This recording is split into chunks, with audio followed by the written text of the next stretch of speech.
So today our topic that we would be covering is controlling. So under controlling we would be studying several topics that are what is controlling, followed by the characteristics and then the importance, then its process, types of control, levels of control, techniques of control, and lastly productivity problems and their measurement. These are several topics that we are going to study under control. First, we will come to the basic introduction of controlling, which is what controlling basically is. So, controlling is a fundamental function in the principles of management. We say that there are five functions of management: planning, organizing, staffing, directing, and then controlling. So, controlling is the last function of management. It involves monitoring performance, comparing it with the set standards, and then taking the corrective actions if necessary. So, we would say that controlling is a key management function that ensures that everything in an organization is going as planned. Means it involves monitoring the activities, comparing them with the set standards of the organization or the set goals, and then making the adjustment if things aren't going as they have decided or as they were decided, right? So essentially we can say that controlling helps managers to check whether their plans are being followed and if the goals are being met, right? So if there occurs any deviations from the plan, then in that case controlling will identify these issues so that the corrective actions can be taken on time. So the next topic is characteristics of controlling. So the first characteristic is goal oriented, which means that controlling is fundamentally it is about achieving the specific organizational goals. Means every organization it sets targets and objectives that strives to its organizational objectives, right? So the controlling function it ensures that the activities which are being carried out they are aligned with the organizational goals. It compares the actual performance against the set objectives and identifies any deviation. So by focusing on goals, controlling helps managers to directly to direct the resources and even the efforts towards the attainment of the desired outcomes, which will ensure that all the activities they all contribute to the overall objectives of the organization. So the second characteristic is continuous process. Yeah, obviously, controlling is not only a one-time activity, but it is a continuous process, meaning that it happens at all stages of an organization operations, right? So from the beginning of project or even any task through its progress or until its completion. So the controlling is always active, means it can occur in any mode in the whole operation process. So the regular monitoring will allow the managers to to detect any error or to find out any deviations promptly. So this continuous nature of controlling it ensures that performance remains on track and any issues are addressed in a timely manner, so which will prevent the small problems from escalating into a large ones. So the next characteristic is pervasive function, which means that controlling is pervasive, meaning that it is universal function that applies to all the levels of the management and across all the departments in the organization. Whether it's top management, it's middle management, or even it's the frontline supervisors, right? So the all levels engaged in controlling, they will ensure that their specific area meets the organizational goals. Additionally, we can say that controlling spans various functions such as finance, operations, marketing, human resources, making it an essential aspect of the entire organizational structure.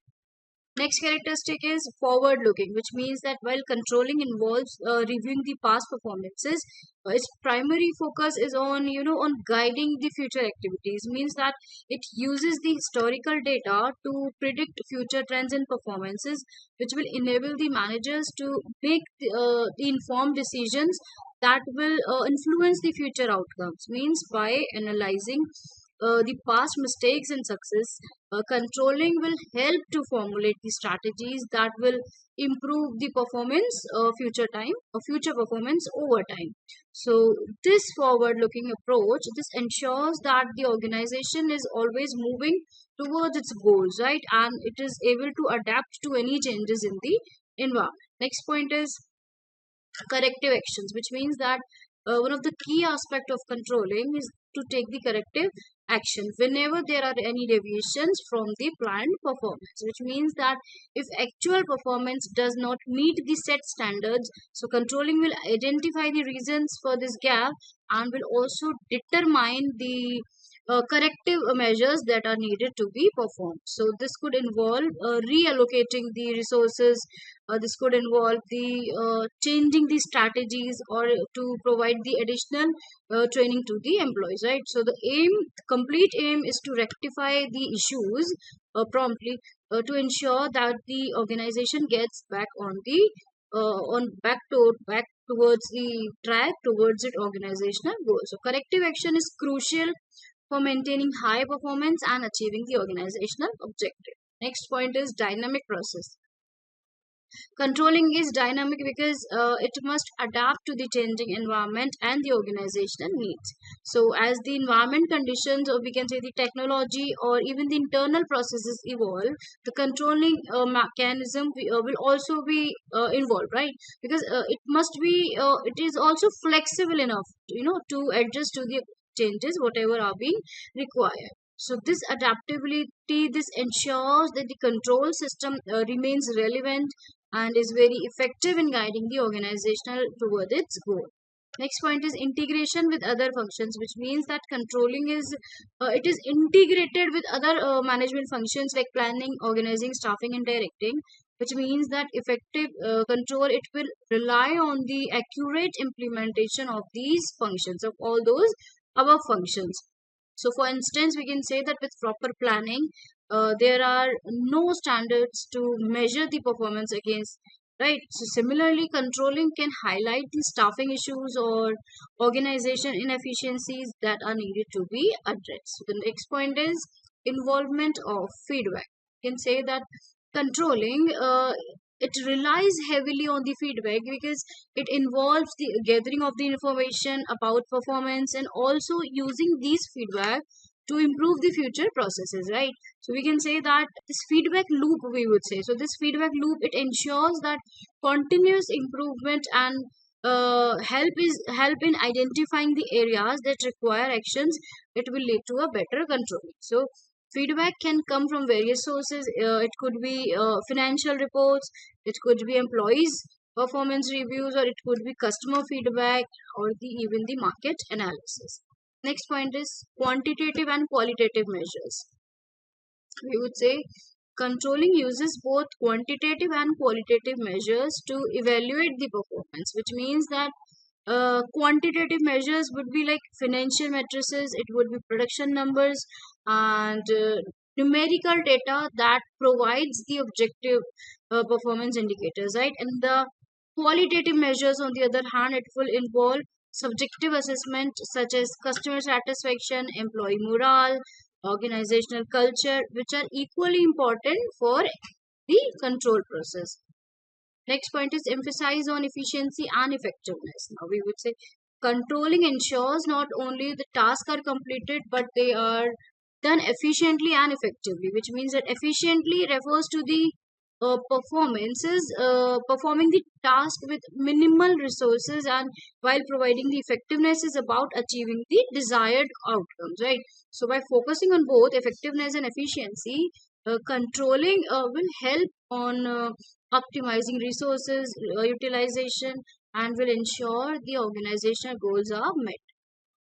Next point is timeliness, which means that effective controlling requires the timely information and the prompt corrective actions, right? Because delay in the controlling process, it can result in the accumulation of problems, which will make the issues to be harder to be addressed, right? So timely control ensures that issues are identified and are resolved on time and very quickly, keeping on the organizations on the track.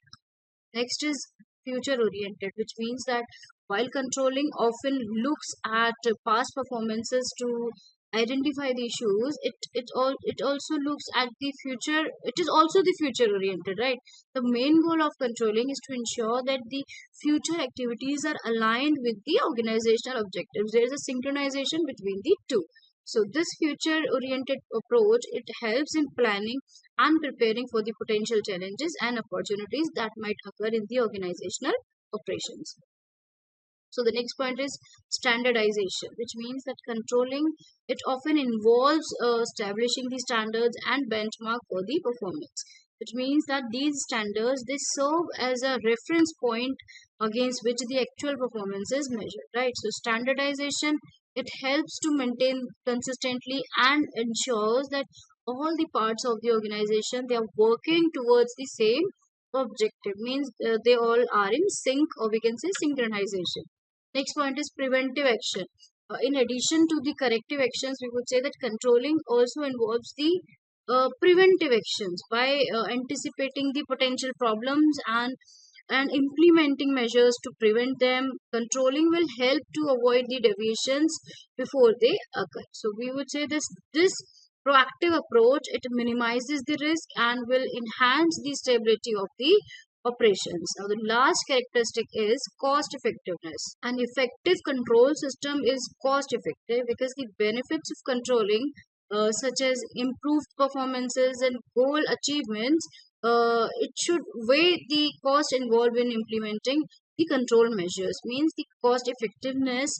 It ensures that resources are invested in control process which provides the significant value towards the organization. Our next topic is importance of controlling. So we would say that after the meaning of control, we will study the importance, right? So control is it is an indispensable function of management without which the controlling function in an organization cannot be accomplished, and the best plans which needed to be executed can go away. Which means that a good control system it helps in organization in the different manners. Now, the importance and those manners will cover all the importance. The first is accomplishing the organizational goals, which means that the controlling function is an accomplishment of measures that further makes the progress towards the organizational goals, and it brings the light to the deviations. Means it helps to take the corrective actions on time.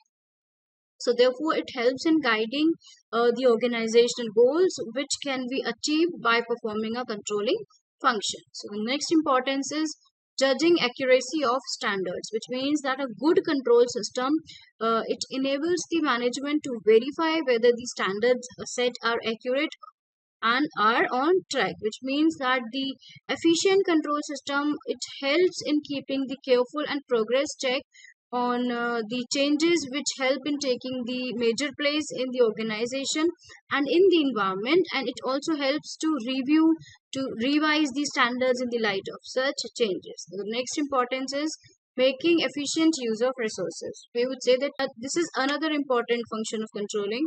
It is that each activity is performed in such a manner so that in the accordance with the predetermined standards and norms, so as to ensure that the resources are used in the most effective and efficient manner for the further availability of the resources, we would say.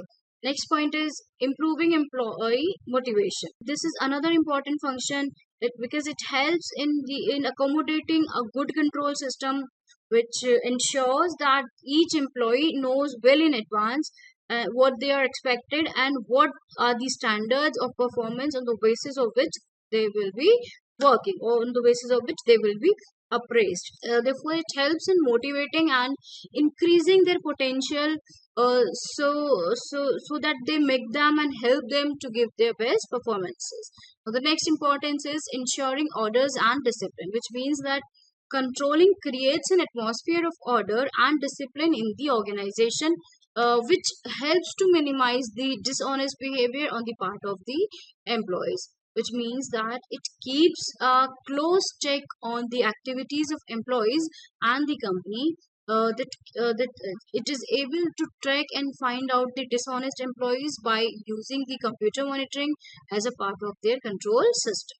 The last importance is facilitating coordination in action, which means that the last important function of controlling is that each department and employee is governed by such predetermined standards and goals, which are well versed, or we would say which are well coordinated with one another. This ensures that overall organization objectives are accomplished in an overall manner. So the next topic is the controlling process. So under the controlling process, there are four steps. First is establishing the performance standard. Second is measuring the actual performance.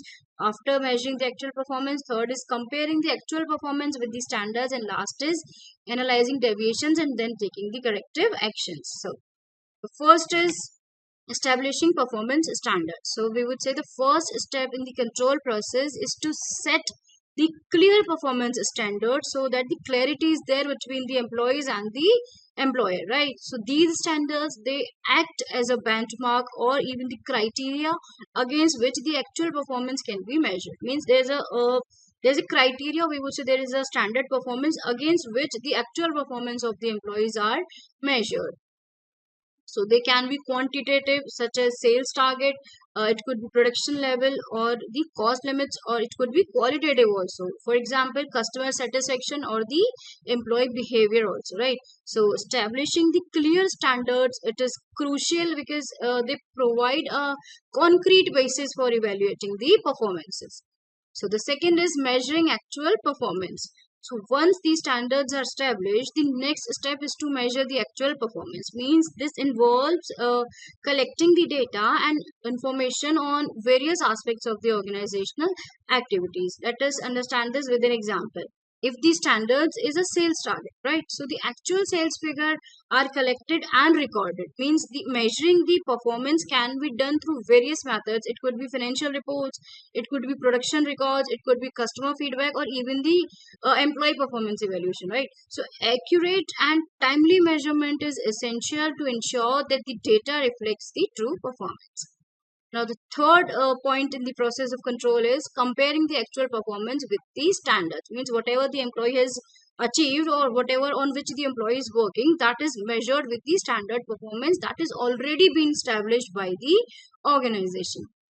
So after measuring the actual performance, it is compared with the established standards, which means that this comparison, it helps to identify any deviation or gaps between what was planned and what has been achieved. So we would say if actual performance meets or it exceeds the standards, it indicates that things are on track, right? So however, if there are discrepancies, right, so it signals that something is not working or not working as it was expected. So this comparison, it is very visual, such as it can be visual. Means by using different charts or graphs or even the numericals, such as the calculating the variances. Means what's the difference between the actual performance and the set performance.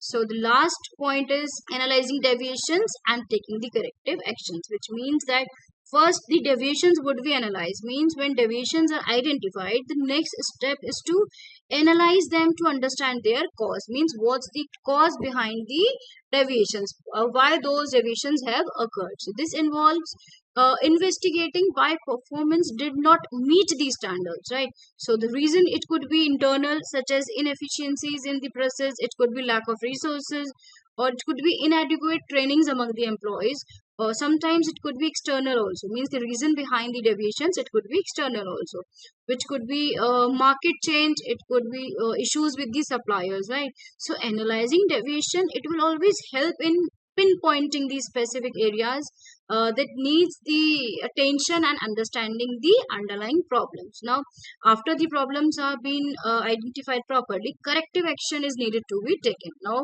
under the corrective action, it focuses to address the identifications, to identify the deviations, which means that it involves implementing the solutions to fix the problems or to improve the future performances, right? So corrective actions, it can be widely depending upon the issue, such as revising strategies, providing the additional training, or adjusting the processes, or even reallocating the resources, right? So the goal of corrective action is to bring the performance back in life with the standards and ensure that the similar deviations do not occur in the future. Now after studying all the 4 points, we can say that it is very systematic approach. Means the process, it is very systematic in approach, to because it helps to ensure that the organizational activities are on track, or are on track, and to achieve their goals. Means it starts with setting the standards, by then measuring the performance, comparing with the standard performance, and lastly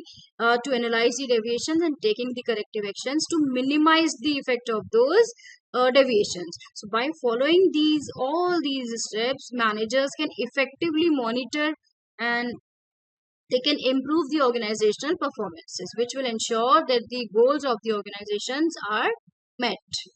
So the next topic is types of control. So there are three types of control: feed forward control, concurrent control, and feedback control. So the first is feed forward control. Now under the feed forward control, it is also known as preventive control, which focuses on anticipating the problems before they occur. Means to analyze what problems can occur in future. Now we can say that this type of problem or this type of control, it involves planning and taking the proactive measures to avoid the potential issues that might occur in future. For example, if a company anticipates a shortage of raw material, it can order extra supplies in advance.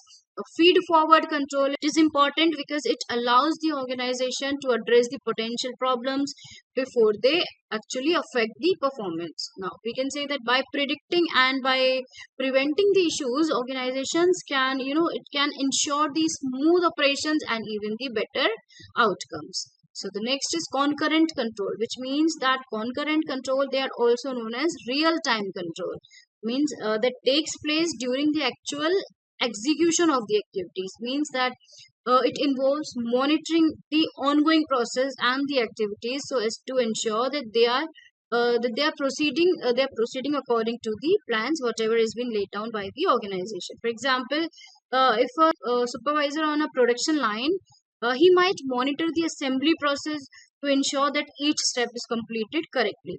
So if case of any error or in case of any issue arises, so they can be addressed immediately on time. Means that concurrent control, it is very essential for making the real time adjustment, ensuring that the processes, it may stay on track and deviations are corrected promptly as and when they occur. Last is feedback control. Feedback control, it occurs after an activity or the process has been completed. Means that it involves reviewing and evaluating the result to determine whether the performance met the standards or not. Right. So, for example, after a marketing campaign, a company might analyze that sales data to assess its effectiveness. Means if the sales did not meet the target, the company can analyze what went wrong or what adjustment it needs for the future campaigns, right? So feedback control is very crucial for learning from past performances, for making the improvements and ensuring that the future activities are more effective than the current activities. Now the next topic is levels of control. So there are three levels of control: strategic control, tactical control, and the operational control. So we would say the concept of levels of control in management, it refers to the different stages at which the control process are applied within an organization. Means each level, it addresses a specific aspect of the organization operation, right, which ensures that everything runs smoothly and goals are achieved. So these are the three levels of control. The first is strategic control. So under strategic control, it focuses on the overall direction and even the long-term goals of the organization, right? So it involves assessing whether the organization is moving in the right direction to achieve its vision and its objectives. Means strategic control it is typically managed by the top level executives, right, and even the board of members, which means that their responsibility, it includes setting the organizational mission, formulating the strategic plans, and even making the high level decisions that shapes the organization's future. So the focus is on a long run planning or market positioning, which ensures that the alignment with the organizational value and purpose is established. Next is tactical control, which means that tactical control, it focuses on implementing the strategies and achieving the medium term goals within specific departments, projects, or even the programs. we would say the middle managers and departments, they are held responsible for tactical control, which means that they translate the strategies or objectives into the actionable plans. They set the departmental goals, they allocate the resources, and they also monitor the day-to-day activities of the employees to ensure that the progress is there is a good progress in all the operations. Now, the last is operational control, which means that it deals with the daily activities and the routine tasks which is necessary to produce the goods or to deliver the services. It focuses on achieving short term objectives, which ensures that there is efficient use of resources. So, operational control is managed by frontline supervisors, by team leaders, and even by the floor managers. So, their responsibility includes scheduling the production, managing the inventory levels, and maintaining a quality standards. And overseeing the day-to-day operations to meet the operation targets and the customer demands. Next topic is techniques of control. So there are 10 techniques of control. First is personal observation, statistical reports, break-even analysis, budgetary control, financial ratios, internal audits, external audits, performance appraisals, MIS, management information system, and the last is quality control. So first we'll come to the first one, that is personal observation. So personal observation, we would say it involves the managers to directly watching the employees as they perform their tasks, which means that this technique, it allows managers to gather the first-hand information about work progress, about employees' behavior, and about the employees' performance. For example, if a supervisor might walk around the factory floors he might walk across the factory to observe the workers to ensure that the safety protocols are being followed. So personal observation, it helps in quick identification of the problem, and it also provides an opportunity for immediate feedback and corrections. Next is statistical reports, which means that statistical reports, they use data and statistical methods to measure the performance. So we would say these reports, it could include charts, it could include graphs, and even tables that shows the trends and the pattern of the organization over time. For instance, a sales manager, he might use statistical reports to track the monthly figures, or to identify the reports, or even to identify the trends in the consumer buying behavior. So by analyzing all these reports, managers can make the data driven decisions and can take the corrective actions if the performance deviates from the standard. So the third is break even analysis. Break even analysis, it helps the managers to determine the levels of sales needed to cover all the costs. So the break even point is where total revenue equals to the total cost, meaning there is no profit and there is no loss in the organization. So managers here, they use this technique to understand the relationship between the cost, revenue, and even the profit. For example, a manager might use break-even analysis to decide whether to launch a new product by calculating how many units need to be sold to cover the production cost. So this technique, it helps in making the informed decisions about pricing, about production levels, and even about the cost management. So the next is budgetary control. Now budgetary control involves creating budgets which are financial plans, or even that outlines the expected income and expenses for a specific period. Now we can say managers, they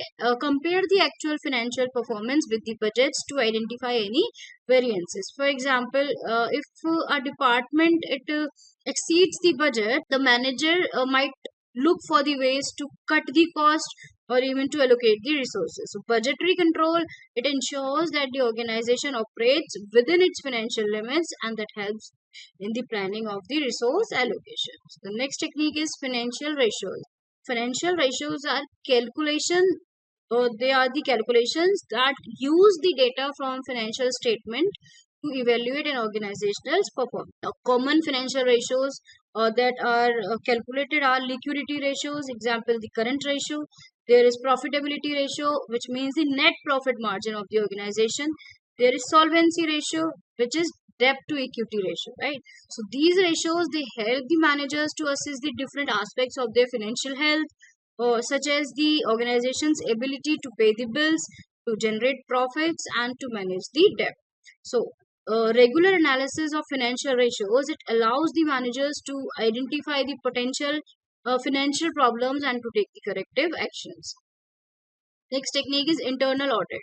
So internal audit involves a systematic review of organization's performance or its operations and even the financial activities by the internal auditors. So these audits, they help to ensure the compliance is there with the policies, with the procedures, and with the organization's rules and regulations. For example, an internal audit might review the financial transactions so as to ensure that the accuracy and to detect any irregularities, right? So the internal audits, they provide an independent assessment of the organization's performance, and also they help in identifying the areas for improvement. Next technique is external audits. So external audits are conducted by the independent auditors from the outside the organization, which means that these audits, these provide an unbiased evaluation of the organization's financial statement and its operation. External audits, it helps to ensure the transparency and the accountability of the stakeholders such as investors, it could be regulatory authorities, and also the public. So they also provide an objective to assess the organization's financial health and compliance with its legal requirements. So the next technique is performance appraisal. A performance appraisal, it involves evaluating the employee's job performance and provide the feedback, which means that managers use performance appraisals to assess how well employees meet their job responsibilities and how well they contribute towards the organizational goals. For example, a manager might conduct an annual performance review to discuss an employee's achievements, his success, and even the areas for his improvement. So, performance appraisal will help in recognizing the good performance, will identify the training needs, and will also make decisions about promotions and rewards. Next is MIS, Management Information System. So MIS are computerized system that provides the managers with relevant information to make their decisions. We would say MIS collects the process and it presents the data in a way that helps the managers to to monitor the performance and to identify the issues of the organization. For example, an MIS might generate a real time report on inventory levels or sales or even the customer orders, right? So by providing the accurate and timely information, MIS will help the managers to make the informed decisions and to take the corrective actions when they are needed. Last technique is quality control. Quality control, it involves ensuring that products and services, they meet specific quality standards. Here techniques like inspection, testing, and sampling are used to monitor and maintain the quality. For example, manufacturing company might use quality control processes to check the finished products for defects before they are shipped to the customer. So quality control helps in maintaining the customer satisfaction and reduce the cost of rework and returns. So these were the 10 techniques of control. Now the next topic is limitations of controlling.